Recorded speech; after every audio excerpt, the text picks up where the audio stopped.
មានក្មេងស្រីម្នាក់ដែលត្រូវបានគេយកមកបោះបង់ចោលមិនដឹងថានាងជាកូនរបស់អ្នកណាទេនៅពេលនោះក៏មានស្ដេចពស់មួយក្បាលបានវាចូលមកហើយស្ដេចពស់ក៏មានការអាណិតដល់ក្មេងស្រីតូចម្នាក់នោះ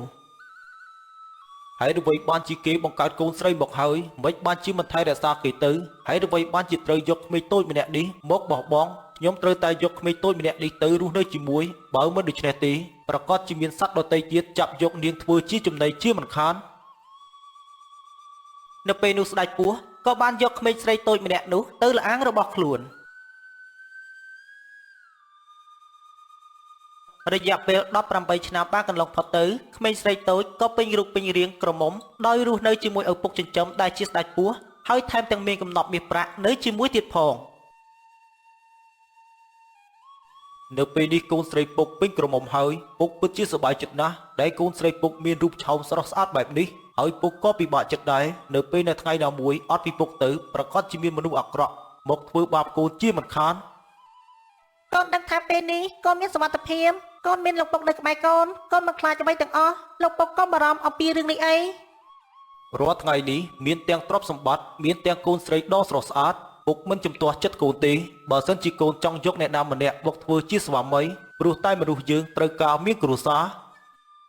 ចំពោះរឿងហ្នឹងកូនក៏សម្រេចលើលោកពុកដែរសំខាន់ឲ្យតែលោកពុកពេញចិត្តកូនគិតថាពួកយើងគួរតែទៅរស់នៅក្នុងភូមិទៅណាលោកពុកព្រោះតែរាល់ថ្ងៃនេះយើងក៏មានទ្រព្យសម្បត្តិច្រើនដែរ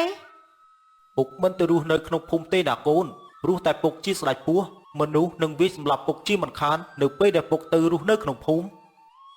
នេះគឺជារឿងដែលសំខាន់បំផុតដែលកូនកំពុងតែបារម្ភបើសិនជាលោកពុកអាចទៅរស់នៅក្នុងភូមិបានមិនដឹងថាកូនសប្បាយចិត្តយ៉ាងណាទេ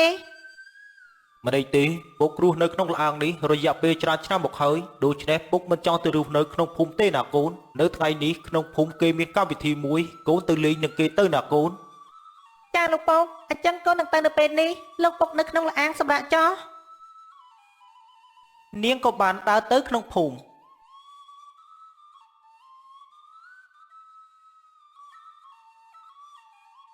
ចំណែកនៅក្នុងភូមិក៏មានបុរសម្នាក់ឈ្មោះសានដែលជាជាងតុកជាងឈើជាងទូនៅពេលនោះសានក៏ត្រូវធ្វើដំណើរទៅចូលក្នុងព្រៃដើម្បីកាប់ឈើតើយ៉ាងម៉េចហើយសម្លាញ់ទូរបស់គ្នាតើសម្លាញ់ធ្វើរួចនៅពេលណាទៅប្រពន្ធគ្នាបានប្រាប់ថានាងប្រញាប់យកទៅប្រើប្រាស់ចាំយើងនឹងបង្ហើយនៅថ្ងៃស្អែកណាសម្លាញ់នៅពេលនេះយើងគិតថាចូលទៅក្នុងព្រៃដើម្បីកាប់ឈើសិននៅពេលដែលគ្នាបានកាប់ឈើរួចហើយគ្នានឹងយកមកធ្វើឲ្យឯង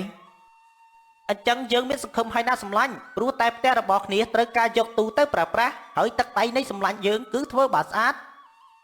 តើសើគ្នាពេកទៅដឹងឯងនេះអញ្ចឹងគ្នាគិតថានឹងចូលក្នុងព្រៃដើម្បីកាប់ឈើនៅពេលនេះដូច្នេះឯងកុំបារម្ភអីធានាថានឹងបានល្អ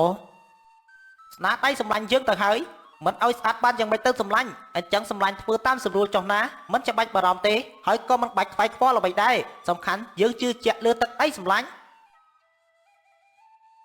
សានក៏បានធ្វើដំណើរដើរចូលក្នុងព្រៃដើម្បីកាប់ឈើ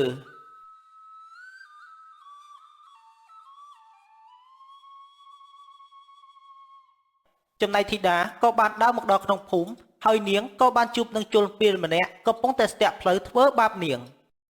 អោះយើងគិតមិនខុសមែនថានាងប្រកាសជាមកនៅពេលនេះនាងនឹងធ្លាក់ក្នុងកណ្ដាប់ដៃរបស់យើងហើយកុំអីហើយអ្វីបានជាអ្នកចង់ធ្វើបាបខ្ញុំអ្នកកុំធ្វើបាបខ្ញុំអីខ្ញុំមិនបានទៅតាក់ទងអ្វីជាមួយអ្នកទេហើយអ្វីបានជាអ្នកមានគំនិតមកលើខ្ញុំបែបនេះ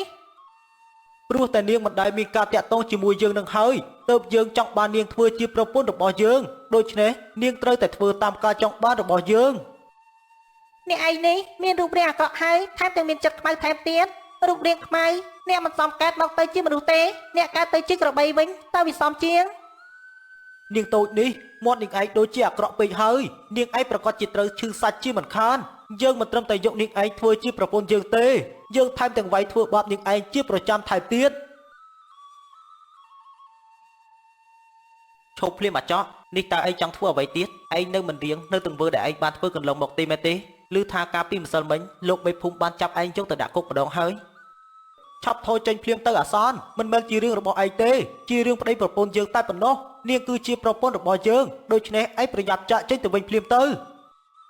ខ្ញុំមិនមែនជាប្រពន្ធអ្នកទេហើយអ្វីបានជាអ្នកហៅខ្ញុំថាជាប្រពន្ធរបស់អ្នកលោកជួយខ្ញុំផងគេម្នាក់នេះមានគំនិតចង់ធ្វើបាបខ្ញុំ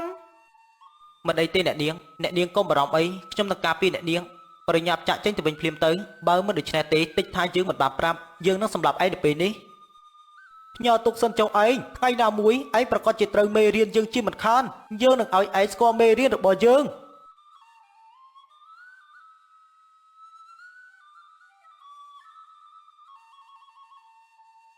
នៅពេលនេះអ្នកនាងមានសមត្ថភាពហើយអ្នកនាងកុំបារម្ភទៀតអីគេនឹងឈប់មកពាក់ព័ន្ធជាមួយនឹងអ្នកនាងទៀតអ្នកនាងគួរតែកុំដើរតែម្នាក់ឯងបែបនេះអីហើយចុះតើអ្នកនាងនឹងបំរុងដើរទៅណានឹងអ្នកនាងដើរចូលទៅក្នុងភូមិតើមែនទេខ្ញុំកំពុងតែដើរចូលក្នុងភូមិដើម្បីមើលល្ខោនហើយខ្ញុំក៏មិនដឹងថាមានមនុស្សអាក្រក់បែបនេះចង់ធ្វើបាបខ្ញុំដែរប៉ុន្តែជាការសំណាងល្អដែលខ្ញុំបានជួបលោកអ្នកនាងចង់ទៅមើលល្ខោនតើមែនទេអញ្ចឹងចាំខ្ញុំជូនអ្នកនាងទៅនៅពេលនេះហើយខ្ញុំនឹងជូនអ្នកនាងទៅដល់ផ្ទះវិញចាលោកអរគុណច្រើនសានក៏បានជូនធីតាទៅក្នុងភូមិដើម្បីមើលល្ខោន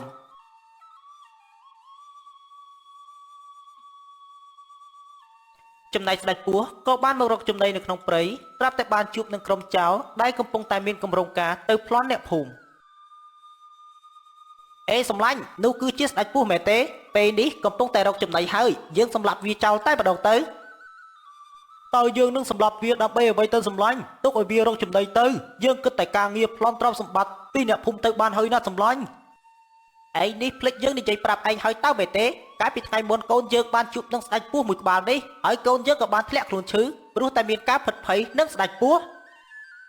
យើងចាំបានហើយអញ្ចឹងយើងគួរតែធ្វើយ៉ាងម៉េចទៅយើងសម្លាប់វាចោលតែមែនទេដើម្បីជាការសងសឹកឲ្យកូនរបស់ឯងដែលត្រូវស្ដេចពស់បន្លាចជំរឿមានតែសម្លាប់នឹងហើយដើម្បីជាការសងសឹកដែលស្ដេចពស់ហ៊ានបង្ហាញខ្លួនឲ្យកូនយើងបានឃើញយើងនឹងមិនទុកជីវិតឲ្យស្ដេចពស់នេះតទៅទៀតទេនៅនិយាយច្រើនដល់ពេលណាទៀតកំភ្លើងនៅក្នុងដៃឆាប់បាញ់ភ្លាមទៅហើយធ្វើយ៉ាងណាបាញ់ឲ្យចំចំណុចខ្សោយបើសិនជាបាញ់ខុសប្រកាសជាត្រូវស្ដេចពស់សម្លាប់វិញហើយ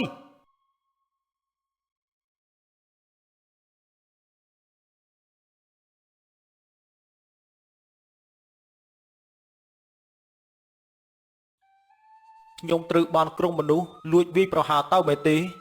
មិនកើតទេខ្ញុំត្រូវតែប្រញាប់ចូលទៅក្នុងលអាងវិញបើមិនដូច្នេះទេខ្ញុំនឹងត្រូវស្លាប់នៅទីនេះ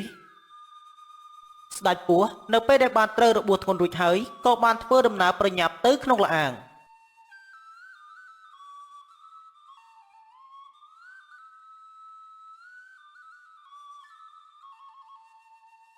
បន្តិចក្រោយមកស្ដេចពស់ក៏បានមកដល់ក្នុងលអាងរបស់ខ្លួនវិញទាំងត្រូវរបួសហើយសានក៏បានជូនធីតាមកដល់ក្នុងលអាង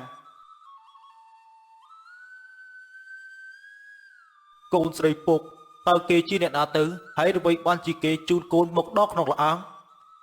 នៅពេលដែលកូនបានដើរចូលទៅក្នុងភូមិក៏ត្រូវបានមនុស្សអាក្រក់ស្ទាក់បំរុងនឹងធ្វើបាបហើយក៏បានគាត់ចូលមកជួយតាន់ពេលណាលោកពងនេះតើហេតុអ្វីបានជាលោកពុកត្រូវរបួស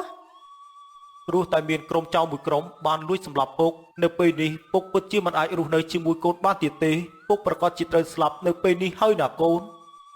អត់ទេណាលោកពងអត់ទេលោកពុកកំពុងពាក្យបែបនេះអីលោកពុកមិនអាចស្លាប់ចោលកូនបានទេណាលោកពុកកូនមិនអាចខ្វះលោកពុកបានទេយើងសូមផ្ញើកូនស្រីឲ្យឯងមើលថែផងនាងជាបេះដូងរបស់យើងឯងមិនត្រូវធ្វើបាបនាងទេហើយឯងយកមាសប្រាក់ទាំងអស់នេះទៅរស់នៅជាមួយនាងប្រកបមុខរបរចោះខ្ញុំសន្យាណាស្ដេចពស់ខ្ញុំនឹងមើលថែនាងឲ្យបានល្អបំផុតសូមស្ដេចពស់កុំបារម្ភអីខ្ញុំសន្យាថានឹងមើលថែនាងបន្ទាប់ពីនិយាយផ្ដាយផ្ដាំកូនស្រីរួចហើយស្ដេចពស់ក៏បានស្លាប់នៅក្នុងពេលនោះហើយសានក៏បាននាំធីតាទៅរស់នៅក្នុងភូមិ